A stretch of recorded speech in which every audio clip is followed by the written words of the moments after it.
அனைவருக்கும் வணக்கம். நான் கரோலினா சந்திரசேகரன்.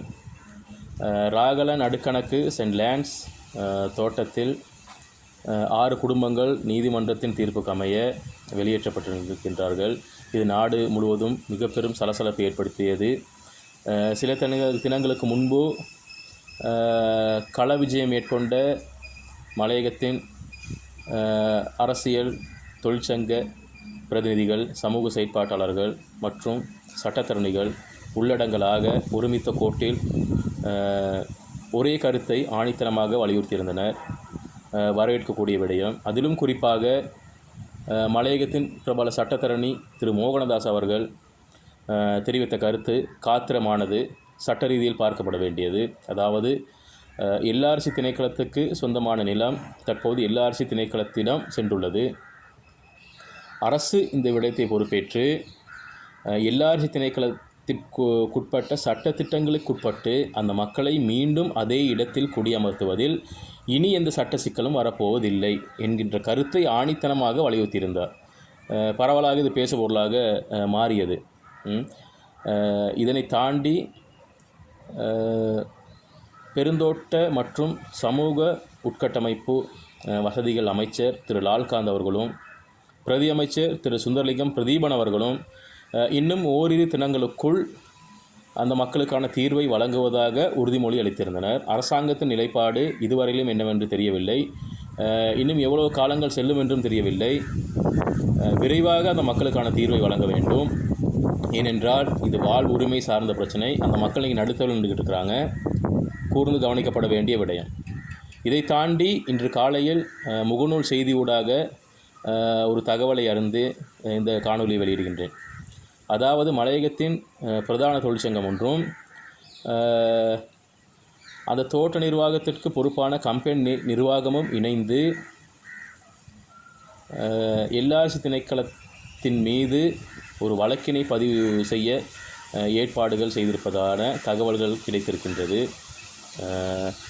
இது இந்த காலத்துக்கு சரியான சொல்லி தான் நான் கேட்குறேன். எல்லா தொழிற்சங்கங்களும், அரசியல், சமூக செயற்பாட்டாளர்கள் அனைவரும் ஒன்றிணைந்து ஒரே நிலையில் ஒரே கருத்தை வலியுறுத்தி இருக்கும்போது அந்த கருத்தில் ஒன்றாக பயணித்து அந்த மக்களுக்கான தீர்வை அரசாங்கத்தினூடாக பெற்றுக் கொடுப்பதே இன்றைய காலத்தின் தேவை. ஏனென்றால் 25 வருஷமாக வழக்குன்னு சொல்லி வழக்கை எதிர்கொண்டு ரொம்ப கஷ்டப்பட்டு நடுத்தருவில் நிற்கிற மக்கள் மீண்டும் வழக்கு தொடர்ந்து எத்தனை வருஷத்துக்கு பிறகு அவங்களுக்கான தீர்வு கிடைக்க போகுது, தீர்ப்பு கிடைக்க போகுது?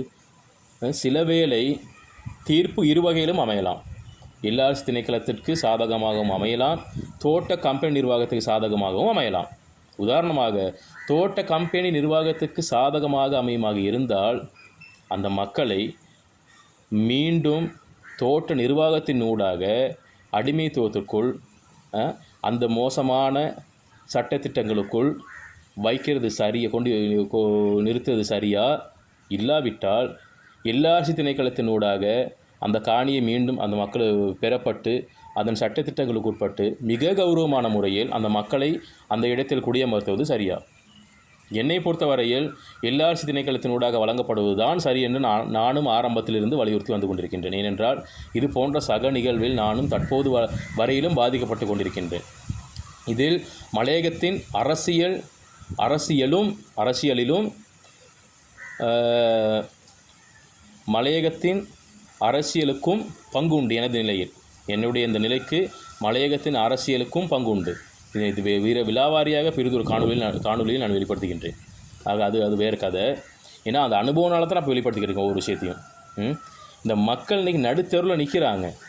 இந்த நேரத்துலையும் நீங்கள் மீண்டும் வழக்கு போட்டு வழக்கு தொடர்ந்து எத்தனை வருஷத்துக்கு பிறகு அந்த வழக்கு ஓடியும் மக்களுக்கான தீர்வு எப்போ கிடைக்க போகுது? இன்றைக்கி அரசாங்கத்தின் அமைச்சரும் பிரதி அமைச்சரும் ஒரு தீர்வை வழங்குவதாக உறுதிமொழி அளித்திருக்கின்றார்கள். இந்த நேரத்தில் அவர்களுக்கான தீர்வை பெற்றுக் கொடுப்பதில் முனைப்பு காட்ட வேண்டுமே ஒழிய, அதை தாண்டி கம்பெனி நிர்வாகத்துக்கு முட்டு கொடுத்து அவங்க மூலமாக வழக்கு போட்டு இன்னும் எத்தனை வருஷத்துக்கு இழுக்க போகிறீங்க? என்றைக்குமே நான் சொல்கிறேன், கம்பெனி நிர்வாகம் மக்களுக்கான ஒரு உரிமை சார்ந்த தீர்வை வழங்குவதில் என்றைக்குமே இங்கே முன்னிக்க போவது கிடையாது. இன்றும் இந்த மக்களை நடுத்தெருவுக்கு கொண்டு வருவதற்காக மீண்டும் அந்த மக்களை சிக்கல் நிலைக்கு உட்படுத்துவதற்காகத்தான் அந்த கம்பெனி நிர்வாகம் வழக்கு தொடர்வதற்கான முயற்சிகளை எடுக்கின்றது. இதற்கு எங்களுடைய பிரதிநிதிகள், அரசியல் பிரதிநிதிகள் ஏன் முட்டு கொடுக்க போகிறீங்க? உங்களுக்கு ஓட்டு போடுறது யார்? சந்தா கொடுக்குறது யார்? கம்பெனி காரணங்களா, பொதுமக்களா? நடுத்தூரில் இன்றைக்கி நிற்கிறது யார்? கம்பெனியா, பொதுமக்களா? நடுத்தூரில் நிற்கிறது மக்கள். அந்த மக்களுக்கான தீர்வை விரைவாக பெற்றுக் கொடுக்க பாருங்கள். அரசியல் ரீதியான தீர்வை பெற்றுக் கொடுத்தீங்கன்னு சொன்னால் மக்கள் சுயகௌரவத்தோடு வாழ்வாங்க.